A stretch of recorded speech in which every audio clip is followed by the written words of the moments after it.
Okay, so let me ask you now, my dear teachers, are you an effective teacher? Are we an effective teacher? Effective ba tayo? And how to be an effective teacher? So, if we're going to look, dun sa elements of lesson plan natin, di ba? Laging meron tayong, what should be taught? Okay? Di ba, there are 3 questions in our mind for us to create our lesson plan, yung elements na yan, yung what should be taught, ano bang dapat ituro? So, content yun, di ba? Second, yung how should it be taught? Paano ko to ituturo? And then, pangatlo, how should be the learning be assessed? So, naituro ko na, okay? Gumamit ako ng pedagogy, but how the learning will be assessed? So, yung elements na yan, actually, it's all about etong tatlong nakikita nyo ngayon sa slide, no? So, yung expert of K-12 curriculum, we must be the master of pedagogy, and an authority of appropriate classroom assessment. So, let's start with this one. So, we can be an effective teachers if we are expert of K-12 curriculum. So it's all about what should be taught. Okay? So we teachers must have a deep understanding of the curriculum. Okay? Yung kaninang pinresent ni Sir Rafi, dapat alam na alam natin yun, no? We must have a deep understanding of the curriculum, not only yung learning standard, the performance standard, the competencies, but more so is the content itself. Yung mismong ituturo natin, we must have a mastery of that, okay? We must be expert of that, okay? So understanding of the curriculum, and let us strive to be able to teach it content, okay? It's content. So being an expert of the K-12, we can plan in many ways to teach what it contains. So kapag expert tayo ng curriculum, makakapag-isip tayo. We can think of how many ways we can teach the content.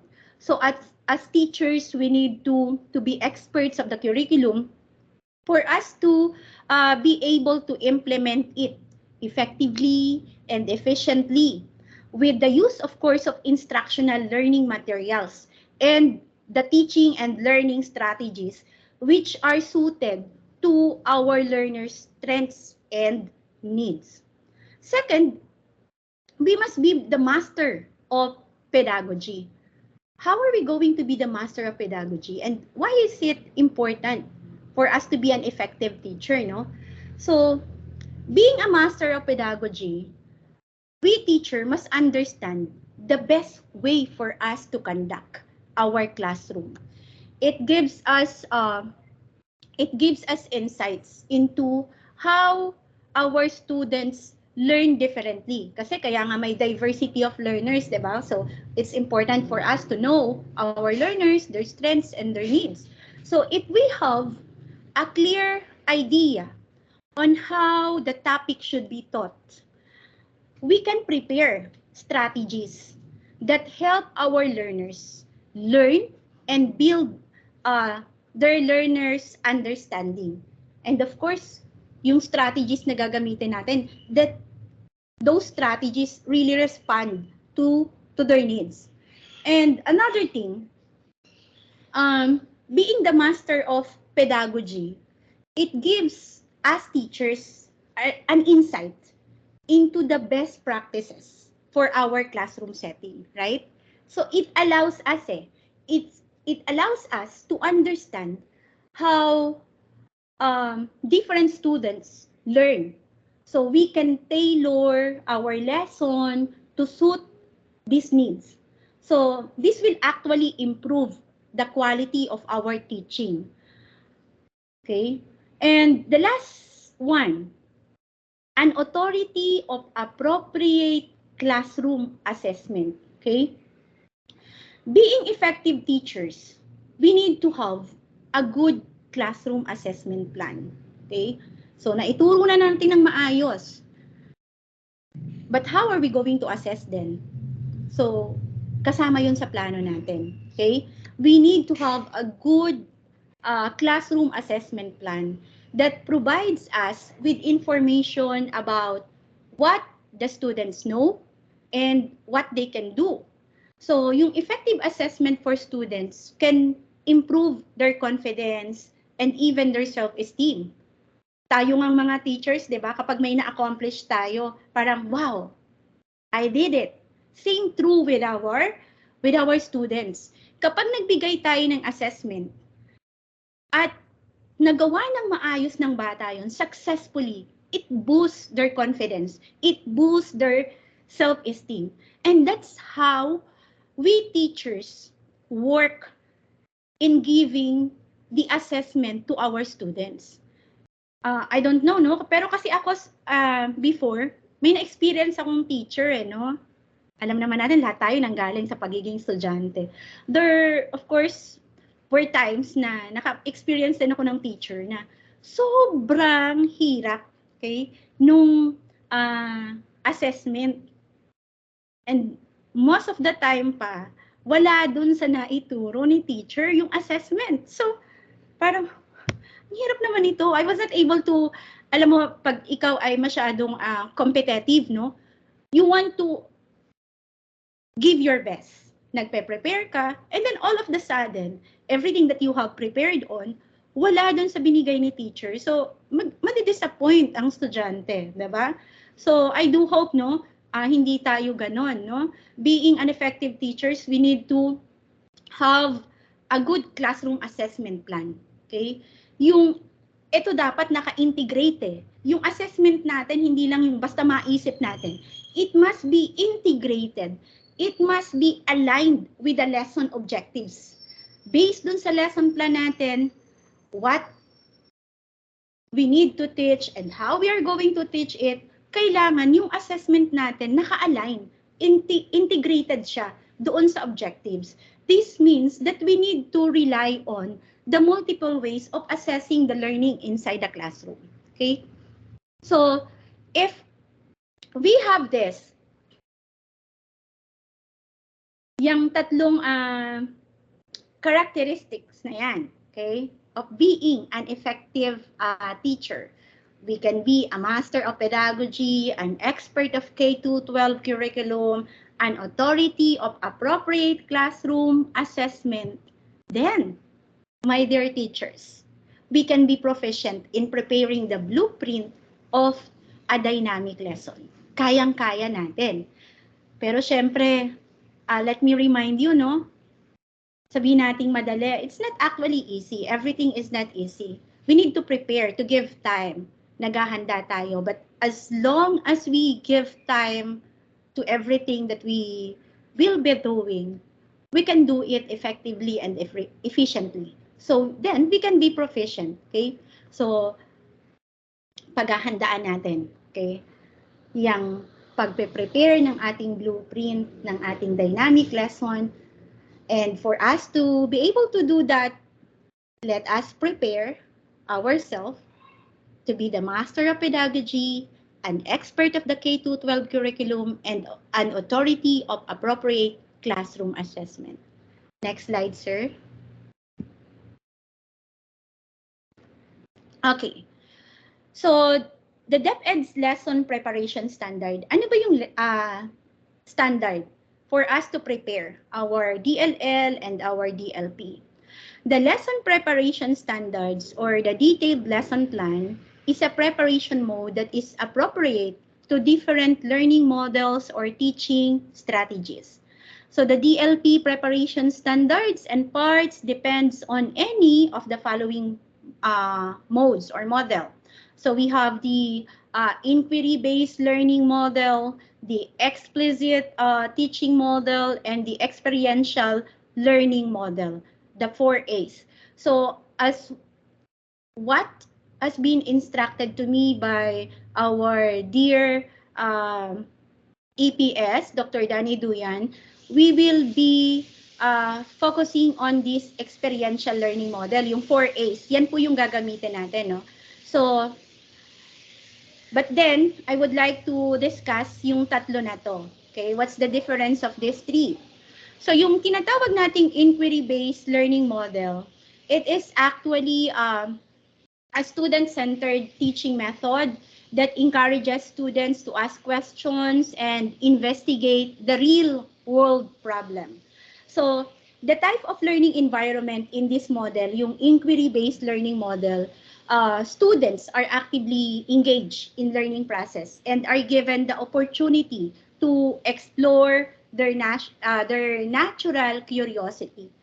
Sa explicit teaching model naman, dito, si teacher, he or she is continually checking for the student's understanding. So it is a step-by-step instructional approaches in which we teachers, we examine the individual elements, okay, of our lessons, of our plans. And then the third one, which I will be focusing on, is all about the experiential learning model. It allows us teachers to participate in engaging, stimulating activities that have a real world basis. So the experiential activities, it helps the learners to connect what they are learning what they are learning prior to their knowledge and be able to apply it to the new situations or problems. So later on, I will further discuss about this 4As. Next slide, sir. Excuse me. So what are the lesson preparation standards? Um, Let me just read this 10, no? These are the standards. So this will be like a Bible for us. We need to follow this. This is standards. Kaya nga standards, no? So number 1, the competencies including the code shall be based on the curriculum guide. Number 2, the TGs or the teacher's guides and the learner's manuals shall be primarily utilized. Number 3, activities shall be logically structured and developmentally appropriate. Number 4, differentiated instruction shall be used to address the needs of the learners. Number 5, integration of other subject areas in the lesson shall be encouraged. 6, questions for learners shall be asked in logical manner. 7, application of concepts and skills shall develop appreciation and valuing. 8, prepare an assessment plan as described in DepEd Order number 32 po yan. 32 series of 2015. Number 9, abstraction and generalization shall conclude the day's lesson. And the number 10, sessions may be ended where students will reflect on their newly acquired knowledge and skills. This is according to DepEd Order number 42, series of 2016. The policy guidelines on daily lesson preparation for the K-12 basic education curriculum. Okay? So what is the rationale about this, no? Instructional planning is essential to teaching and learning. So there are researches that show that effective teachers, okay, we want to be effective teachers, of course. Effective teachers organize and plan their instruction. Okay, so planning is fundamental to ensuring that the delivery of teaching and learning will be effective and efficient. Next slide, sir. For a while po ha. Mag-water break lang po ako for a while. For a while lang po.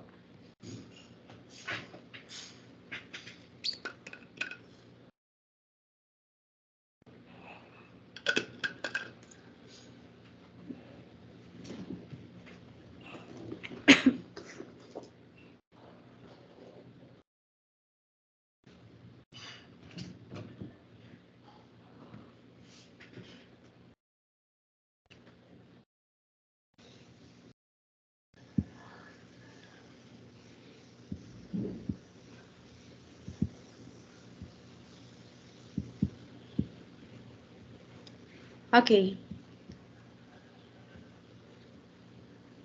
So, naka-open. Ay, naka-close pa rin.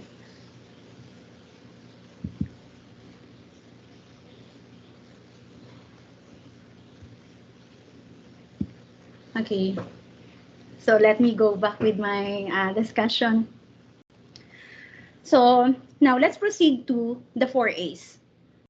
So, ito yung experiential learning, no? So, it is comprises of 4 stages. Stage 1 is activity, learning experience.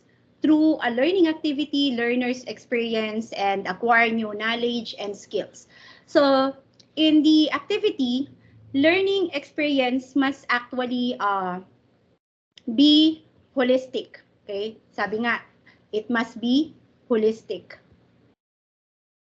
It must be practical and current. It must be problem-centered or project-centered. Pag sinabi nating activity, it is actually a teacher-directed activities. So, teaching of the new concept. How will you aid students in constructing meaning of new concepts? How will you introduce or model the new skills or procedures? Okay, so if that is on your mind, you are actually thinking of or planning of your activity. Next is stage 2 analysis. This is all about linking new knowledge and skills to existing experience. So learners need time to process or analyze their experiences. New knowledge and skills have to be linked to what they already know and can do. So they have to think about what they can use their new knowledge and skills. Okay? So analysis, it recognizes sa analysis stage natin, no, it recognizes that life experiences are rich resources for continued learning. So as learning facilitators, we are expected, okay, we are expected to analyze the learner's past experiences and be able to relate that to the current lesson. So this is actually a teacher monitored activities, a guided practice. What will the students do together to use new concepts or skills? How are we going to assist our students in this process? Next stage is abstraction. Sa stage 3, abstraction, it's all about demonstrating, generalizing new skills through processing or analyzing their new experiences and linking them with existing experiences. The learners begin to demonstrate new understanding and apply new skills. This is a process of generalization or abstraction. So sa abstraction, ang kailangan nating gawin dito in this stage, no, sa abstraction, wherein it is more of mastery. Sabi nga, mastery. Demonstrating and generalizing new skills. So sa abstraction, we focus on entirely on reinforcing. We reinforce the students' existing knowledge while guiding them towards a deeper understanding about the new concepts. Okay, so we can do this through an open-ended question. So through this open-ended question, we teachers can help our students interact or even internalize the importance of the new lesson and its relevance to their everyday life. Next is the stage 4, application. This is all about the practical application of new knowledge and skills. So the final stage in the learning model is the practical application and even trying out of new skills and learning. So it says there, successful application leads to learners beginning a new activity, and then beginning again in a new 4A cycle. So sa application, we think of what the opportunities will students have to use the new skills and concepts in a meaningful way. So, paano nga ba? What are the different opportunities that we can give them for them to be able to use and apply the concept and the skills in a meaningful way? How will the students even expand and solidify their understanding of the concept and be able to apply it to a real world situation? So how they are going to demonstrate their skills. So that is all about application. Next slide, sir. So what are the characteristics of 4As based on experiential learning theory, according to David Kolb? For a while. So number one, it promotes active learning. Second, critical thinking. Third, practical application of skills. Fourth, engaging and comprehensive learning experience. So adult learning and yung constructivism, it actually encourages active learning. So ano yung active learning? Merong independent learning. We make use of the experiential learning, yung 4 stages, and even yung cooperative learning. So that is an active learning. Okay. Second, characteristic. Critical thinking. Critical thinking, this is the intellectually disciplined process of actively and skillfully conceptualizing, applying, analyzing, synthesizing, and even evaluating information, which has been gathered from or generated through observation, through experiences, or even reflection, or it can be through reasoning or a communication as guide to their actions and even to their different beliefs or ideas. So that's how critical thinking works. And then third, practical application of skills. Practical application of skills, the best way of connecting with students who were not able to learn well from textbooks and even from a lengthy lectures, yung tamad makinig, no? Tamad magbasa. So the best way to connect with these students is to interject practical applications into our lesson plan. The easiest way to do this is simply give the students a hands-on experience. Okay? A hands-on experience. That is the practical application of the skills. One characteristic of the 4As.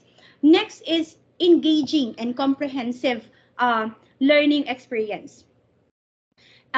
This one, effective learning experience, are often ones that include merong practice, okay?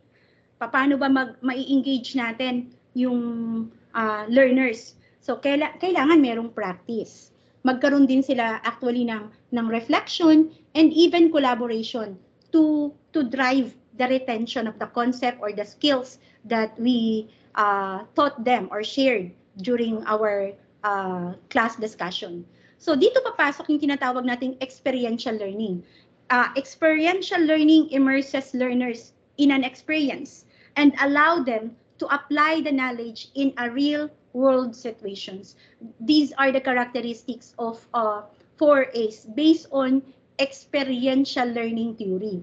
So it says here nga, no, learning occurs through a cycle of a concrete experience, a reflective observation, abstract conceptualization, and active experimentation. Next slide, sir. Excuse me. So what is the role of the teacher in this 4A design or model? So for us teacher, it is essential that we facilitate rather than just delivering the lesson. So therefore, we are facilitator. So, as facilitator, we are actually encouraged to innovate and try new ways of teachings and learning.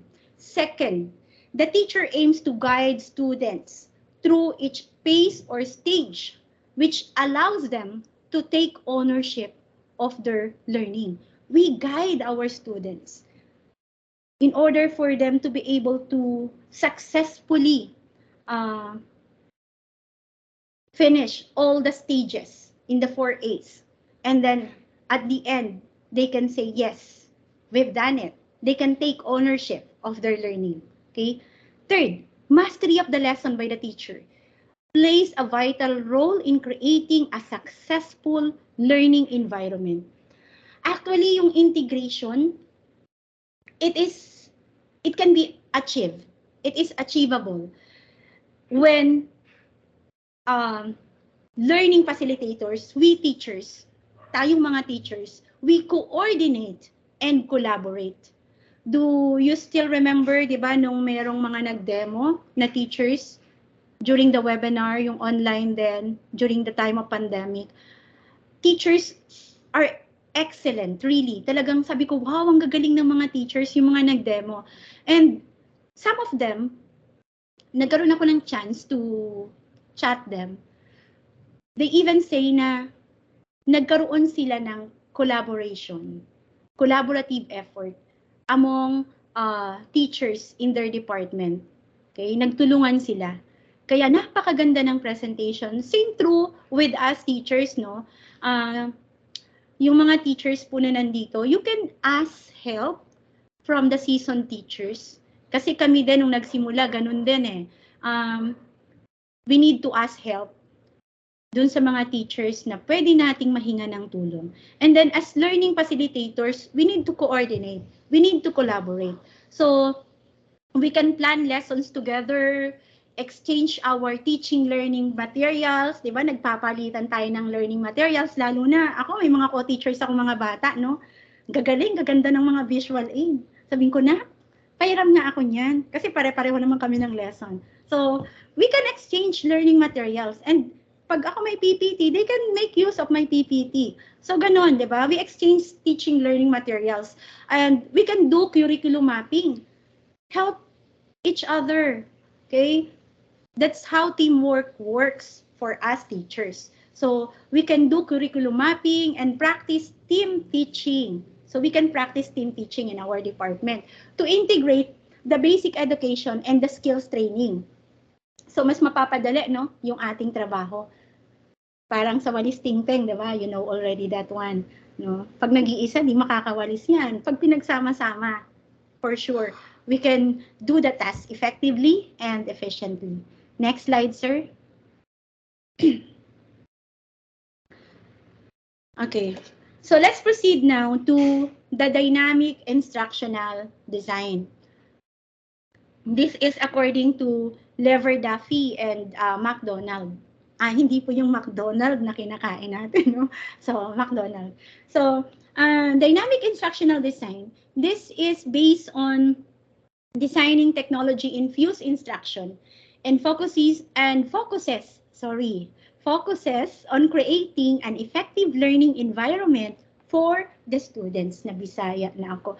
Okay, so it must be learner-centered. Okay, if we want to create a dynamic instructional design, it must be learner-centered. Learner-centered wherein it focuses on the learning styles of the students for us to be able to create a comfortable learning environment. Okay, so next, sir. Next slide. Okay, so excuse me. Steps in designing a dynamic instructional design. So what are the steps for us to create a dynamic instructional design? First, we need to know the learners. Second, we need to state learning outcomes. Third, establish the learning environment. Fourth, identify teaching and learning strategies. 5, identify and select technologies. And then 6, plan a summative evaluation. So the delivery of this dynamic instructional design can be carried out effectively and efficiently when the following steps are put into consideration. So let's discuss it one by one. So let's proceed with the next slide. Okay. Know the learners.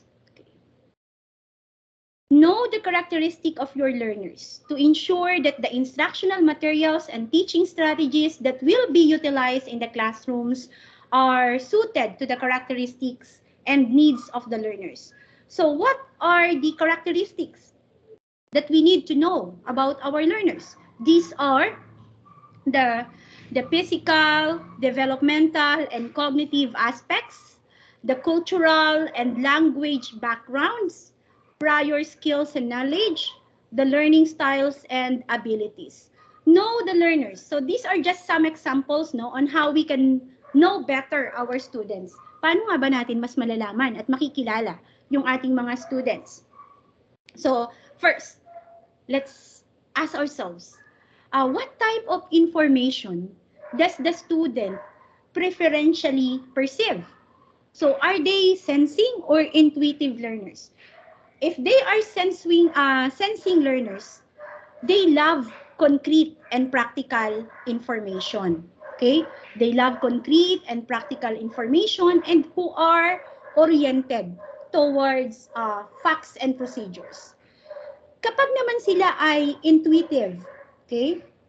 What kind of information they prepare? So, yung intuitive learners, they prepare conceptual and innovative information. So, they are also oriented towards yung mga theories and meanings of the concepts, okay? Or the information that we are giving them during our class discussion. Sila yung mga intuitive learners. Next, we can also ask, with which organization of information are the students most comfortable? How do they organize the information? Saan mas komportable yung mga estudyante natin? Are they inductive or deductive learners? When they are inductive learners, these are learners who prepare presentations that proceed from specific and then go to the general, or are they deductive? Pag deductive, they prepare presentations that go from the general and then move to the specific. We can also ask, how does our students prepare to process information?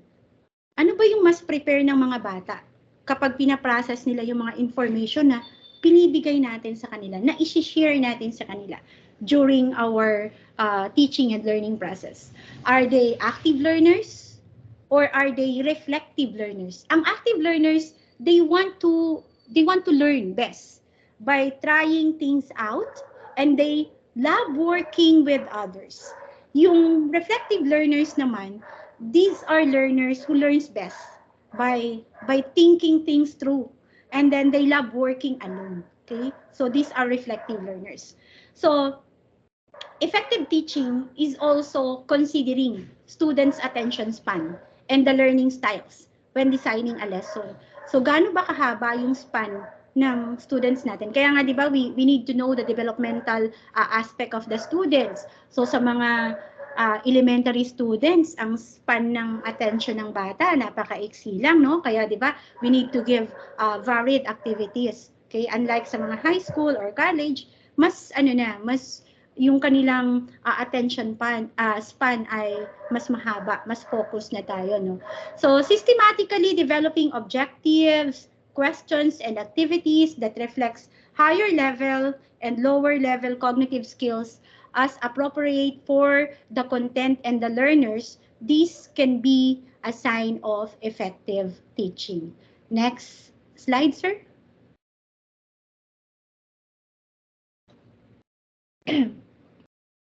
Next is state learning outcomes. So, learning outcomes that is smart, okay? Ito, alam na lahat to ng mga teachers, no? Lagi nyo nang naririnig to at sa lahat siguro ng mga seminars and even trainings. Smart. So, Learning outcomes must be smart, specific, measurable, achievable, relevant, and time-bound. So, we need to state also what is expected of the students to learn.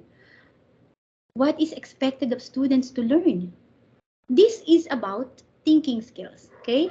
So parang yung katulad ng sinabi ni na kay Rene ba yun? Rene Descartes na I think therefore I am.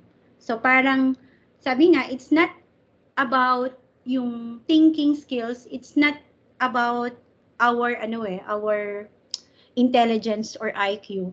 Parang sa sasakyan, sabi nga, sa sasakyan, yung intelligence is like the horsepower of the car, okay?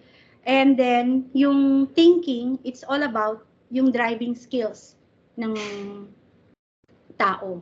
So, with which the driver manipulate his or her intelligence, okay? So, yun yung thinking skills. So, sa thinking skills, syempre, andyan yung Bloom's taxonomy, no? Kaya nga yung DID model, okay, yung Dynamic Instructional Design Model, it uses Bloom's taxonomy. Ano yun? Yung may knowledge, comprehension, application, analysis, synthesis, and evaluation. So, what is expected naman of students to do? So, pag what to do, learners should be able to practice. So, dun sa learning outcomes natin, hindi lamang dapat yung it's all about what the student need to learn. But second is what do the learners need to do? So, learners should be able to practice the competencies he is trying to acquire. So, learner imbibes the skills best when he can actually actualize, okay, the skills or the concept using the appropriate equipment and tools. Next is, what is expected of students to achieve? Okay, so what to achieve? So this one, a learner benefits actually from immediate feedback. Yung binibigay nating assessment, feedback, correcting their errors, kapag meron tayong performance task na pinagawa sa kanila, or improving the way they design, build, or accomplish the task performance that we have given them. Okay, next slide, sir. Excuse me. Ayan, pasensya na po sinisipon ako. Next slide. Number 3, establish learning environment. So the learning environment includes physical and educational aspects. Okay, we need to, as teacher, we need to be able to create a conducive learning environment. Kasama naman yan lagi, diba? Kapag sa COT natin, kapag ino-observe tayo, how we were able to establish a learning environment. Okay, so establish learning environment composed of attention and focus of our students, the motivation, their engagement, interactivity, and socialization. So, by having more positive experiences, students become even more prepared to continue learning. So, kapag merong conducive environment, no, we can even more be prepared to continue learning. Okay, next slide, sir. So next, identify teaching and learning strategy. So teaching strategies are the methods a teacher will use to help students to achieve learning outcomes. Learning strategies are the techniques and activities that a teacher plans for his or her students to do to achieve the outcomes. So therefore, teaching learning strategies are selected in the design phase when designing instructional materials to effective instruction. So the strategies chosen may be based on, we can make use of behaviorist, we can make use of cognitive or constructivist perspective depending on the learning outcomes. Next slide, sir.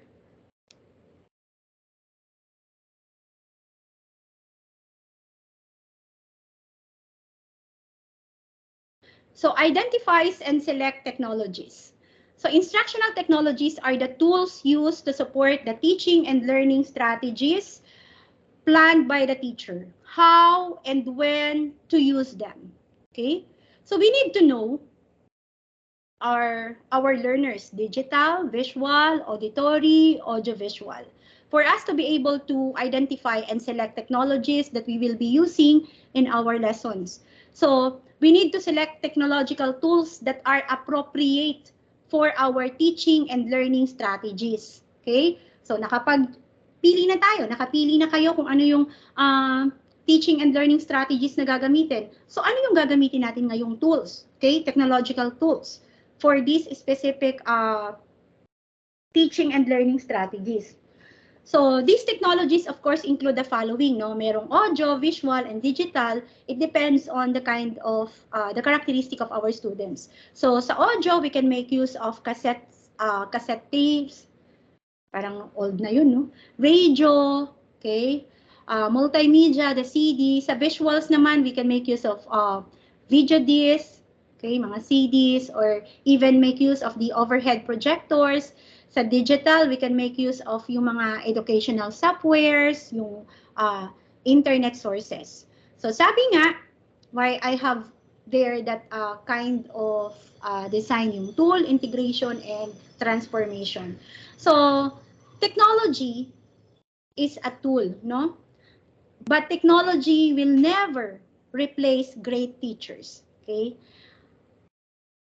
But technology in the hands of great teachers is transformational. So we make use of technology as our tool. We need to know how to make use of this technology to be able to integrate into our lesson for us to have a transformational teaching and learning experience in our classroom. Next slide, sir.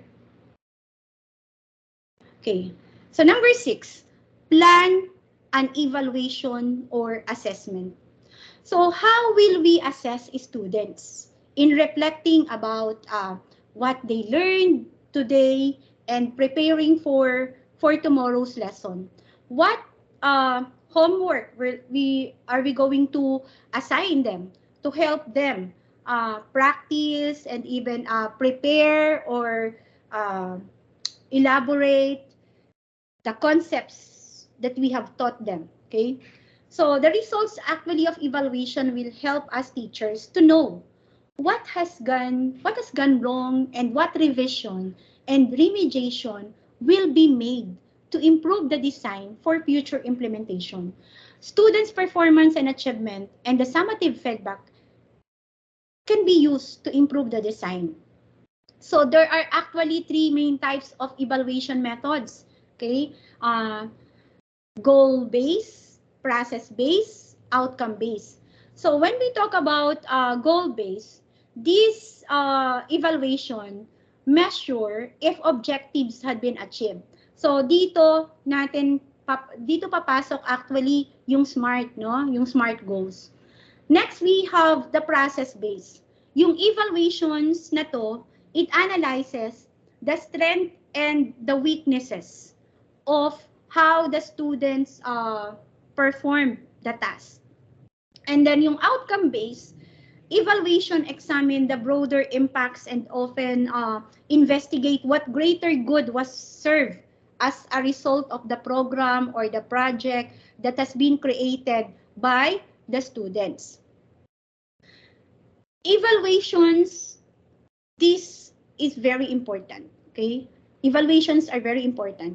These are used by the teachers to understand the understanding or even the efficacy of the students' learning processes and strategies used by the teachers to teach the students. This evaluation for us teachers, it is a yardstick for us to analyze whether the students have achieved the learning objectives. So after the completion of the course or topic, we ask ourselves, okay, after giving the evaluation to our students, do our students were able to achieve the learning objectives, okay? So evaluation is considered actually as an effective method to ensure the progress of our students. So there are actually types of evaluation, yung formative, summative, and yung diagnostic evaluation. So hindi ko na isa-isahin po yun, no, kung kailan magagamit, okay, yung mga evaluation na to. Okay. Next slide, sir.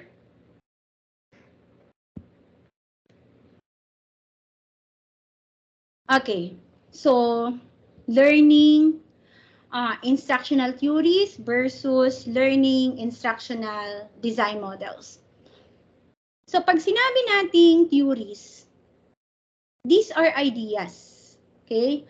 My dear teachers, napag-aralan natin, di ba? Yung mga theories na yan, educational theories. So these theories are about ideas, about how human learning works, that should influence our design of class activities. On the other hand, yung models naman, these are specific step-by-step formulas or recipes for designing class activities. So learning theories develop hypotheses that describe how the teaching and learning process takes place, no? So ano ba yung mga kadalasang learning theories na nagagamit natin sa ating pagtuturo? These are, of course, yung behaviorism, cognitism, constructivism, humanism, connectivism, and so many other more. So yung mga ito, sabi nga, educational theories, teachers, and even the experts, we believe that these theories can inform us to our successful approaches for teaching. And these theories serve as foundation for us to develop our lesson plans and even develop the curriculum, no? So the goal here is to understand objectively how the people learn. Kailangan, alam natin ang pinaka-goal natin dito in making use and how to make use of these theories and model is to know and learn how our students, okay, how our students learn and develop the teaching approaches accordingly. Paano ba natin gagamitin etong mga learning theories? Yes po. Time is up na ba? Learning theories and models, okay, in our teaching and learning process. Next slide, sir.